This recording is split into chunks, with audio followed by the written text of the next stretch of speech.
Boruto 2 Blue Vortex shows the Shinju going after Kashin Koji. That's their main target. They want to kill Boruto and they want to kill Kashin Koji. Now, specifically, they're going after Kashin Koji because of what he knows, what he can do. They don't know the full extent of his Shinjutsu. They don't even know if he has a Shinjutsu. They don't even know who Kashin Koji is. But they know that they want to stop Boruto from defeating them, from basically taking away their minds, their consciousness, if they revive Sasuke, or if they revive Bug, or if they revive Matsuri, right, they won't be able to fully develop or fully become the version of themselves they want to become. So, because of that, they're going to go after Kashin Koji. But I had a thought, what really would happen if they find Kashin Koji? Obviously, they're going to want to kill him. Like, that's a go-to, okay? And obviously, the Shinju want to eat Boruto. They want to devour him so that way they can transform and reach their full purpose. But the idea is, basically, I feel, is that if they confront Kashin Koji, I think that there's going to be a lot more curiosity on Jura's part. There's going to be a lot more, quote-unquote, how can we talk to Kashin Koji? What can we learn from him? What is it about our futures that we can gain from him? So, because of Kashin Koji's Shinjutsu, the 10 paths or prescience, he's going to be able to tell them what they could become. Now, it obviously can't see the full extent of it because if they become all that they can become, the planet dies and then yada yada yada. So, I think that more importantly, they want to see like what a potential future of them could look like and kind of get the realistic idea of what it is that they're going after, What can Kashin Koji tell them about themselves? And what can Kashin Koji kind of help them out with moving forward?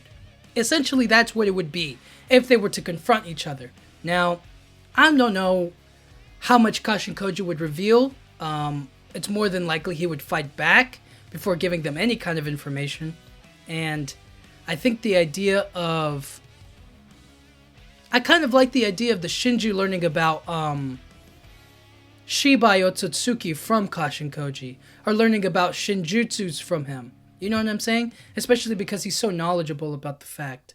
And I don't really think they're going to learn it from anybody else. Amado's in the Hidden Leaf Village. Ada's in the Hidden Leaf Village. Kashin Koji's the only one outside of it that will really be able to talk to them or give them an explanation. And it's a little bit weird how, if Kashin Koji did confront them, what are the chances or what's the likelihood of him fighting them and then surviving?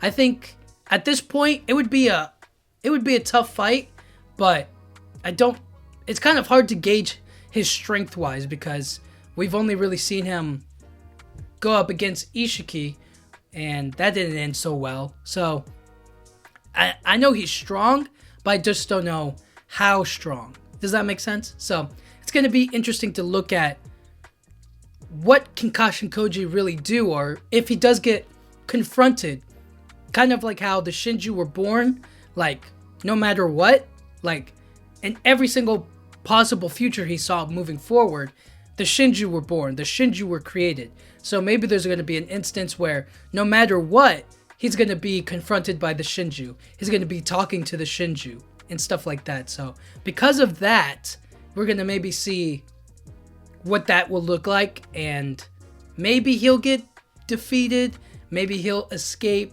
There's only, there's no real telling what could happen if they confronted each other.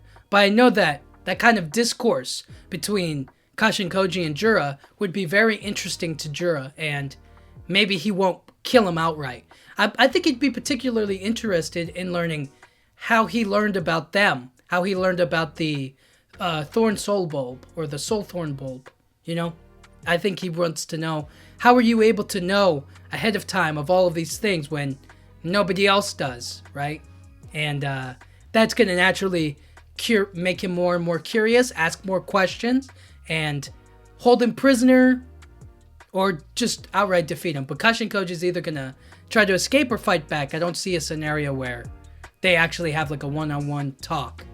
Unless Kashin Koji sees that's the best possible future for him to survive, so we'll have to see how that goes. But until then, thank you guys so much for watching. Yeah,